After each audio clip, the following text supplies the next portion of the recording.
Hello मित्रों, मैं आज आपके लिए लेके आया हूं अभिकर्मित अनुदेशन विधि के ऊपर बहुत ही शानदार टेस्ट लेके आया हूं। और यहां से एग्जाम के अंदर एक सवाल हमेशा, चाहे मैं हिंदी की बात करूं, चाहे मैं विज्ञान, पर्यावरण या गणित की बात करूं, तो यहां से एग्जामिनर एक सवाल हमेशा यहां से पुटअप कर रहा है। इसलिए आपको यदि एक क्वेश्चन तैयार करना है तो आप वीडियो को प्रारंभ से लेकर अंत तक जरूर देखें। मैं स्टार्टिंग के अंदर आपको टेस्ट की श्रृंखला के माध्यम से शिक्षण कार्य आपको करवाऊंगा, लेकिन अंत में जाके मैं इसका सारांश आपको पूरा समझाऊंगा कि ये विधि क्या है, ताकि आपको पूरी थ्योरी इसकी भी समझ में आ जाए। देखिए, और अपने मित्रों के साथ इस वीडियो का लिंक आप ज़्यादा से ज़्यादा शेयर करें, ताकि मेरे को मोटिवेशन मिले। और आप वीडियो को लाइक करिए, कमेंट करिए और दोस्तों के साथ ज़्यादा से ज़्यादा इस वीडियो का लिंक शेयर जरूर करें। देखिए, मैं स्टार्ट कर रहा हूं आपके लिए अभिकर्मित अनुदेशन विधि के ऊपर टेस्ट। बहुत ही शानदार है। देखिए, आपके सामने पहला क्वेश्चन ये रहा और आपके सामने ऑप्शन भी यही रहे। देखिए, पहला क्वेश्चन क्या कह रहा है? पुनर्बलन सिद्धांत पर आधारित शिक्षण विधि है। पुनर्बलन सिद्धांत पर आधारित शिक्षण विधि है अभिकर्मित अनुदेशन विधि, समवाय विधि, व्याख्यान विधि और इनमें से कोई नहीं। देखिए, चार ऑप्शन आपके सामने हैं स्क्रीन पर और इनमें से आपको एक आंसर बताना है जो इसका एकदम परफेक्ट आंसर होगा। देखिए, यदि मैं पुनर्बलन सिद्धांत पर आधारित शिक्षण विधि की यदि मैं बात करूं तो आपके लिए कौन सी हो जाएगी? अभिकर्मित अनुदेशन विधि। और आप सभी को पता है ये एक अभी क्या बोलते हैं, लेटेस्ट टीचिंग मेथड है, नवाचार जिसको आप बोल सकते हैं, नवीन उपागम है। नवीन उपागम के अंदर ये विधि आती है। अभिकर्मित अनुदेशन विधि पुनर्बलन सिद्धांत पर आधारित है।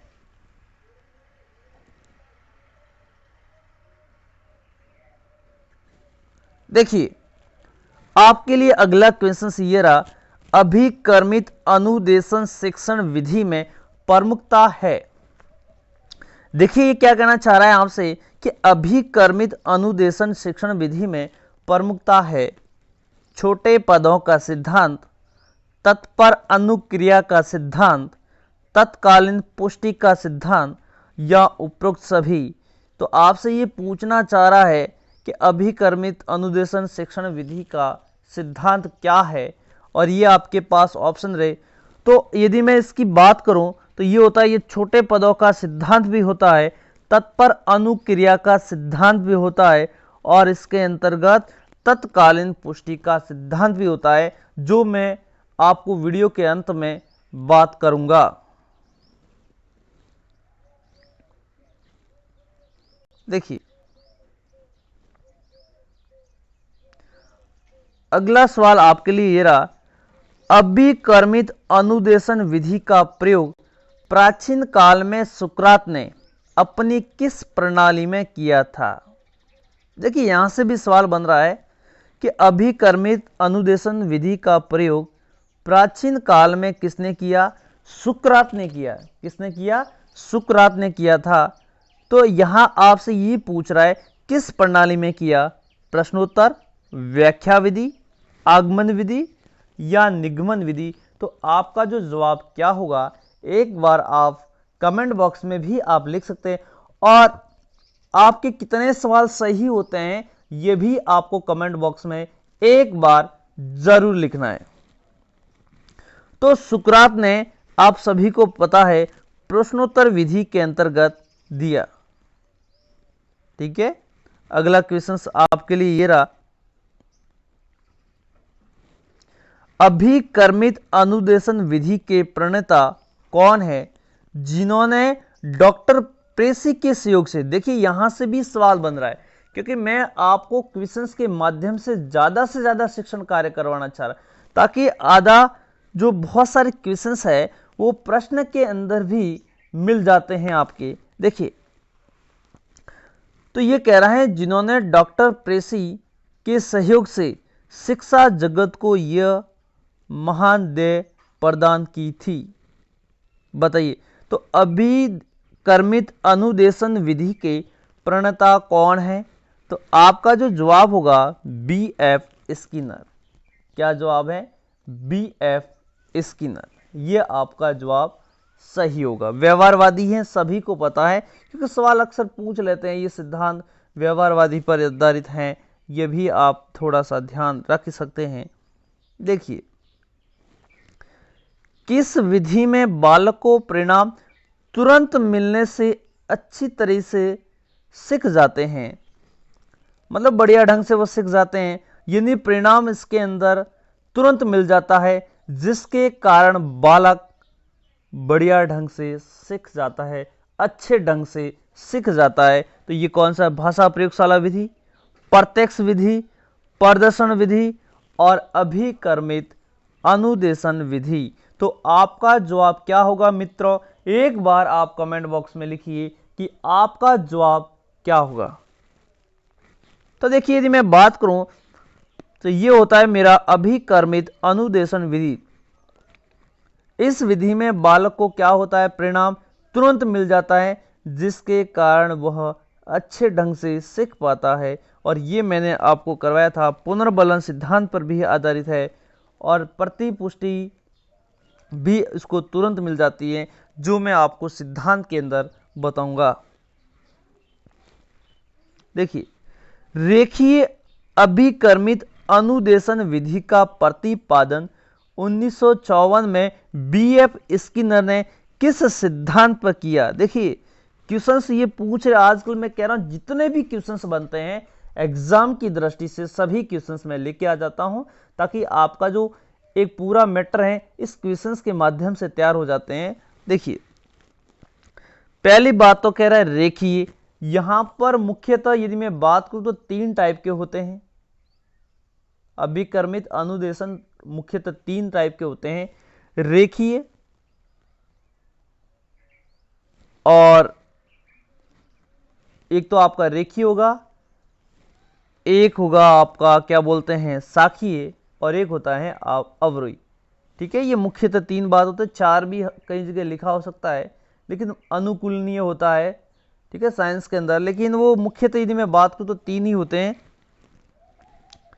तो यहां पर 1954 में पहली बात यहां से ये सवाल बन गया कि रेखीय अभिकर्मित अनुदेशन विधि का प्रतिपादन कब हुआ?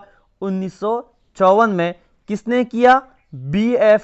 स्किनर ने किया। अब यहां सवाल पूछ रहा है किस सिद्धांत पर किया? तो ये किया था क्रिया प्रसूत अनुबंधन सिद्धांत पर।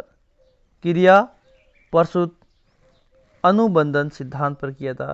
देखिए यहां से, तो आपको यहां से याद रखना है रेखीय अभिकर्मित अनुदेशन विधि का प्रतिपादन कब हुआ? 1954 में। किसने किया? B.F. स्किनर ने। और किस सिद्धांत पर किया? क्रिया प्रसूत अनुबंधन सिद्धांत पर। शाखीय अभिक्रम का विकास 1954 में किसने किया? देखिए यहां से भी सवाल बन गया कि शाखीय अभिक्रम का विकास कब हुआ? 1954 में। रेखीय भी 1954 में और शाखीय भी होता है 1954 के अंदर।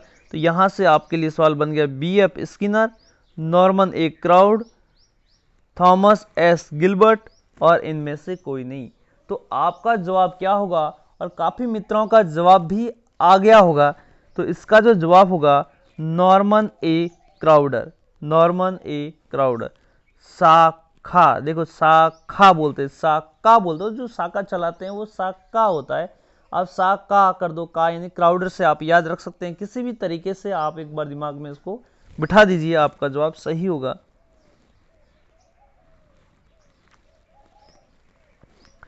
अवरोही अभिक्रम सिद्धांत का विकास, पहली बात कह रहा है अवरोही अभिक्रम सिद्धांत का विकास कहां हुआ? अमेरिका के अंदर। कहां हुआ? अमेरिका के अंदर। किस विषय के लिए हुआ? गणित विषय के लिए हुआ। अब यहां सवाल पूछ रहा है कब हुआ? 1954 में, 1962 में, 1963 में, 1969 में। तो आपका जो जवाब होगा 19 62 के अंदर। तो 1954, 54, 62 आप याद रख सकते हैं, ऐसे ऑर्डर में आप याद करिए। 1954, 1954, 1962 आपका जवाब सही होगा।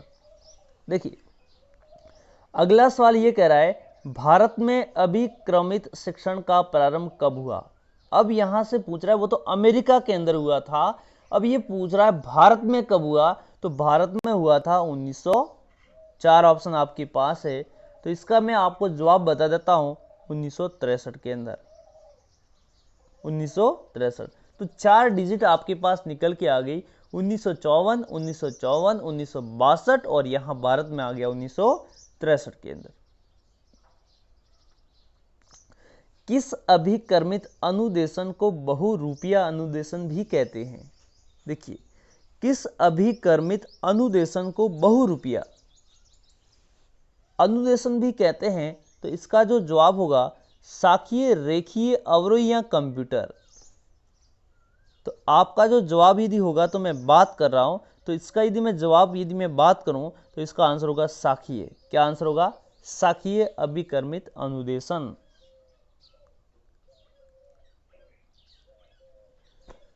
अब ये क्यों होता है, इसका जवाब भी मैं आपको इस वीडियो के अंदर लास्ट में जाके बता दूंगा कि इसको बहुरूपिया क्यों कहते हैं। देखिए रेखीय अभिकर्मित अनुदेशन में अंतिम पद होता है अभ्यास पद, शिक्षण पद, परीक्षण पद, इनमें से कोई नहीं। तो आपका यदि मैं जवाब होगा, यदि आपके जवाब के बारे में यदि मैं बात करूं तो इसका होता है परीक्षण पद।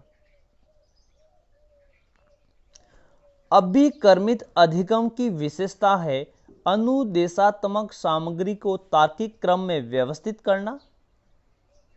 देखिए अनुदेशात्मक सामग्री को तार्किक क्रम में व्यवस्थित करना, छात्रों की प्रारंभिक एवं अंतिम व्यवहार को ध्यान में रखना, शिक्षक की उपस्थिति या अनुपस्थिति दोनों स्थितियों में जारी रहना। बताइए अभिकर्मित अधिगम की विशेषता क्या है। तो आपका जवाब होगा उपरोक्त सभी सही है। इसमें तार्किक क्रम में भी व्यवस्थित होता है, अंतिम व्यवहार और प्रारंभिक व्यवहार को भी ध्यान में रखा जाता है, और शिक्षक की अनुपस्थिति में भी ये कार्य चलता रहता है। अवरोह अनुदेशन के नियम है। देखिए अवरोह अनुदेशन के नियम है, तो आपके पास 4 ऑप्शन है, प्रदर्शन, अनुबोधक, अनुक्रिया और उपसभी। ये भी मैं आपको वीडियो के अंत में बात करूंगा, इनकी सभी थ्योरी में बाद में आपको समझाऊंगा। तो इसके चारों ऑप्शन आपके लिए क्या होंगे? सही होंगे। अब आपके लिए सवाल क्रमांक 14, श्रृंखला, ये श्रृंखला है, ठीक है, आप थोड़ा ध्यान रखिए। हाँ, श्रृंखला अभिकर्मित अनुदेशन आधारित है सैद्धांतिक मनोविज्ञान, व्यवहारवादी मनोविज्ञान, औद्योगिक मनोविज्ञान और बाल मनोविज्ञान। तो मैंने आपको बता दिया, ये जो इसके जनक स्किनर व्यवहारवादी थे, तो इसका जवाब हो गया व्यवहारवादी। और आप सभी को पता है ना, मैंने आपको ये पहले भी स्टार्टिंग में बात कर, यानी कितने टाइप की क्वेश्चंस बनते हैं, ये मेरा काम होगा। मैं आपको सभी क्वेश्चंस इस टाइप के करके आपको बता दूंगा, ताकि एग्जाम के अंदर एजिटिव क्वेश्चंस आपको देखने को मिल सकते हैं। तो टोटल मैंने आपके 14 क्वेश्चंस करवा दिए, और इनमें से आपके कितने सवाल सही होते हैं इनको आपको कमेंट बॉक्स में एक बार जरूर लिखना है। देखिए अब मैं आपको ये समझाना चाह रहा हूं कि रेखीय अभिकर्मित अनुदेशन सामग्री की विशेषताएं क्या होती हैं, इसके बारे में मैं बात करूंगा आपके लिए। देखिए रेखीय अभिकर्मित अनुदेशन सामग्री की विशेषता क्या है? बिना शिक्षक की उपस्थिति व्यक्ति अधिगम प्राप्त करता है। देखिए ये सत्य असत्य वाले कथन के अंदर भी एग्जामिनर ने सवाल पूछा हुआ है। हिंदी का जब सेकंड ग्रेड का एग्जाम हुआ था, उसके अंदर ये ऑप्शन डाल दिया था, इसमें से कौन सा असत्य है। तो यहां से आपको ध्यान रखना है, बिना शिक्षक की उपस्थिति व्यक्ति अधिगम प्राप्त कर सकता है, यानी यहां पर शिक्षक की उपस्थिति होना अनिवार्य नहीं है। छोटे पदों द्वारा सीखने की प्रक्रिया अधिक अच्छी होती है, यानी छोटे छोटे यदि पदों में यदि सिखाएंगे तो उसमें क्या होगा, तत्परता, रुचि बालक ज़्यादा रहता है, वो बोरिंग नहीं होता। विषय वस्तु क्या होती है, पूर्ण रूपेण एक निर्देशित होती है, और क्या होती है, क्रमबद्धता और तार्किक क्रम में चलती है। छात्र अपनी क्षमता के अनुसार प्रगति करता है। सही होने की दशा में उसे पुनर्बलन भी प्राप्त होता है, यानी उसको पुनर्बलन प्रतिपुष्टि भी प्राप्त होती रहती है। छात्र पाठ सोपान के अनुसार सीखता रहता है। इसमें सीखे बिना अगले सोपान में नहीं प्रवेश करता है, चाहे कैसे भी परिस्थिति हो। मतलब ये रेखीय है, यानी लीनियर टाइप में चलता रहता है। यानी इसके अंदर क्या होता है, यानी बालक तब तक आगे नहीं बढ़ सकता है जब तक कि वो पूरा नहीं कर पाए। यानी छात्र पाठ सोपान के अनुसार सीखता रहता है। इसमें सीखे बिना अगले सोपान पर वो चाहे कैसी भी परिस्थिति क्यों नहीं हो, बालक नहीं बढ़ सकता। मतलब रेखीय, मतलब एक लाइन के अंदर चलता है। जैसे पहला प्राप्त किया सोपान, उसके बाद सेकंड, फिर थर्ड, इस तरीके से आगे बढ़ता रहता है। यानी एक सोपान को बिना सीखे, चाहे परिस्थितियां कैसे भी क्यों नहीं हो, बालक आगे नहीं बढ़ सकता है। इसमें शिक्षक की अनुपस्थिति में भी बालक अधिगम प्राप्त करता रहता है। इसमें क्रमबद्धता रहती है। सही होने की दशा में पुनर्बलन भी प्राप्त होता है। तो मैंने रेखीय अभिकर्मित अनुदेशन सामग्री की विशेषताओं के बारे में आपको समझा दिया। मेन पॉइंट है बिना शिक्षक की उपस्थिति वाला। ठीक है, ये सबसे ज्यादा है इंपोर्टेंट, आपको ध्यान रखना है। शाखीय अभिकर्मित अनुदेशन विशेषताएं, इसमें शिक्षार्थियों की कमजोरियां, कठिनाइयों, त्रुटियों को ध्यान में रखते हुए विभिन्न पद दिए जाते हैं। देखिए, इसमें शिक्षार्थियों की कमजोरियों, कठिनाइयों व त्रुटियों को ध्यान में रखते हुए विभिन्न पद दिए जाते हैं। यदि मैं इसके अंतर्गत बात करूं तो इसमें 3 आपके पद दिए जाते हैं। यानी पहले प्रस्तुतिकरण होता है। क्या होता है? 3 चरण। यदि मैं बात करूं तो इसमें कितने चरण होते हैं? शाखीय अभिकर्मित अनुदेशन में 3 चरण होते हैं। पहला होता है प्रस्तुतिकरण, दूसरा होता है निदान, और जब निदान हो गया तो उसके बाद तीसरा क्या होगा? उसका उपचार होता है। क्या होता है? उपचार होता है। तो इसके अंदर कितने चरण होते हैं? यदि आपसे कोई पूछे कि शाखीय अभिकर्मित अनुदेशन में कितने चरण होते हैं, तो आपका जवाब होगा 3। पहला होगा प्रस्तुतिकरण, दूसरा होगा निदान और तीसरा होगा उपचार। आपका जवाब होगा उपचार। ठीक है, ये बहुत ही अच्छा।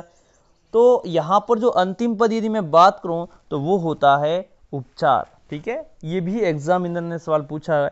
शाखीय अभिकर्मित अनुदेशन का अंतिम पद होगा, तो आपका जवाब होगा उपचार। इसमें उपचार अंतिम होता है। ठीक है, देखिए, इसमें शिक्षार्थियों की कमजोरियों, कठिनाइयों व त्रुटियों को ध्यान में रखते हुए विभिन्न पद दिए जाते हैं। एक पद पढ़ लेने के बाद शिक्षार्थियों को बहुविकल्पी प्रश्न पूछे जाते हैं।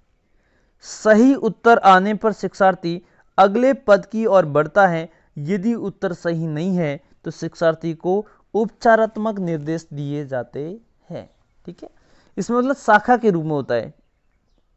उसमें तो एक सीक्वेंस वाइज चलता रहता है, एक रेखा के रूप में लीनियर चलता है। उसमें क्या होता है, साइड वाले भी शाखा के रूप में वो आगे बढ़ जाता है। तो एक पद पढ़ लेने के बाद शिक्षार्थी को बहुविकल्पी प्रश्न पूछे जाते हैं और सही उत्तर आने पर शिक्षार्थी क्या होता है, अगले पद की ओर बढ़ता है। यदि नहीं है तो इसमें निदान और उपचार का भी काम साथ साथ में चलता रहता है।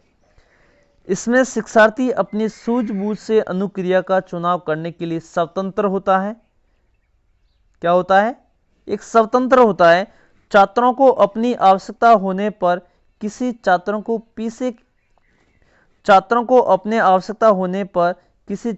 पीछे की सोपान पर भी जाना पड़ सकता है। तो इसमें जाने के संभावना रहती है, क्योंकि ये बहुरूपिया होता है, क्योंकि इसकी शाखा के रूप में हो जाता है। ये बहुरूपिया होता है। मैंने आपको पहले भी बता दिया, शाखीय क्या होता है, बहुरूपिया होता है। इसमें वो अंतिम पद की ओर जो पीछे पड़ा उसमें भी वो जा सकता है, ऐसा इसके अंदर होता है। छात्र पीछे की सोपान पर भी जाना पड़ सकता है। ठीक है, तो ये आपको समझ में आ गया। इसका प्रतिपादन सभी को पता है, नॉर्मल ए क्राउडर 1954 के अंदर किया था, ये सभी को पता है। तो ये मैंने आपको बताया। अब होता है अवरोही अभिक्रम। क्या होता है? अवरोही अभिक्रम। अवरोही अभिक्रम सभी को पता है, 1962 के अंदर थॉमस एम गिलबर्ट, ठीक है, थॉमस गिलबर्ट ने ये बात की थी, थॉमस एल गिलबर्ट, ये सभी को पता है, ये भी इंपॉर्टेंट क्वेश्चन बनता है, मैंने आपको बता दिया। ये गणित से संबंधित होता है, जो अमेरिका के अंदर हुआ था, ये सभी को पता होगा, ठीक है। अवरोही क्रम जटिल व्यवहार के लिए, समूह विश्लेषण, पुनर्निर्माण के लिए पुनर्बलन के सिद्धांत पर व्यवस्थित प्रयोग है, जो विषय वस्तु के पूर्ण अधिकार का प्रतिनिधित्व करता है। इसमें विषय वस्तु को छोटे छोटे पदों में प्रस्तुत किया जाता है। वह प्रदर्शन, देखिए यहां से सवाल आपके बनना स्टार्ट हो गया। वह प्रदर्शन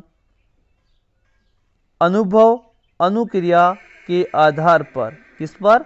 वह प्रदर्शन अनुभव अनुक्रिया के आधार पर विषय वस्तु पर स्वामित्व प्राप्त करता है। तो ये भी आपको ध्यान रखना है। जो मैंने क्वेश्चंस आपको कराया था अनुक्रिया प्रबोधक वाला क्वेश्चंस, आप सभी को पता होगा, तो एक बार वो आप देख सकते हैं। देखिए अब इसके कुछ सोपान है, वो आपको ध्यान रखना है। अभिकर्मित अधिगम के सोपान क्या होता है? सबसे पहला जो काम होगा, आप प्रकरण का चयन कीजिए। प्रकरण का चयन करना पहला काम होगा। फिर इसके लिए क्या करेंगे? आप उद्देश्यों का प्रतिपादन करेंगे और व्यवहारिक रूप में आप इसे लिखेंगे, ठीक है। पहले आप सेलेक्ट करिए, फिर इसका उद्देश्यों का क्या करिए? प्रतिपादन, और व्यवहारिक रूप में आप इसे लिख दीजिए। फिर इस पाठ्य वस्तु का आपको क्या करना है? इस पाठ्य वस्तु का विश्लेषण और अनुदेशन क्रम का निर्धारण कर लीजिए। फिर मानदंड परीक्षा का निर्माण कर दीजिए।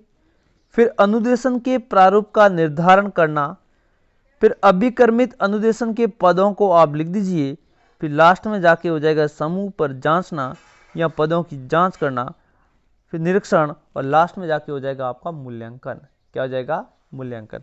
यदि जब भी इसका समूह की जांच हो गई और लास्ट में जाके आप इसका मूल्यांकन कर दीजिए, यही होता है अभिकर्मित अधिगम के सोपान। अब देखिए यहां से कुछ फैक्ट फाइलें मैं आपके लिए लेके आया हूं, वो देखिए आप। अभिकर्मित अनुदेशन विधि सबसे पहले होता है, ये पुनर्बलन पर आधारित है। ये आप याद कर लीजिए, किस सिद्धांत पर आधारित है? पुनर्बलन सिद्धांत पर आधारित है। छात्रों को परिणामों की तुरंत जानकारी मिल जाती है। छात्रों को परिणामों की तुरंत जानकारी मिल जाती है। पुनर्बलन पर आधारित है। भारत में अभिकर्मित शिक्षण का प्रारंभ कब हुआ? 1963 के अंदर। मैंने आपको 4 डिजिट याद करवाई है, 1954, 1952, 1962, 1963। फिर आपको रखना याद रेखीय, शाखीय, अवरोही और भारत में 1963 में। रचना शिक्षण की उत्तम विधि है। ये रचना शिक्षण की उत्तम विधि है। जन्मदाता अमेरिका वैज्ञानिक B.F. स्किनर है। ये प्राचीन काल में प्रश्नोत्तर विधि में सुकरात ने प्रयोग की। ये भी मैंने आपको बताया था स्टार्टिंग के अंदर, क्वेश्चंस के अंदर मैंने आपको बता दिया ये सुकरात ने किस विधि में प्रयोग की? प्रश्नोत्तर विधि में प्रयोग की। बालक अपने प्रश्न का हल तुरंत बता दिया जाए तो सीखने में वृद्धि के अवसर बढ़ जाते हैं। बालक उसके प्रश्न का हल तुरंत बता दिया जाए तो सीखने में वृद्धि के अवसर क्या होते हैं? बढ़ जाते हैं।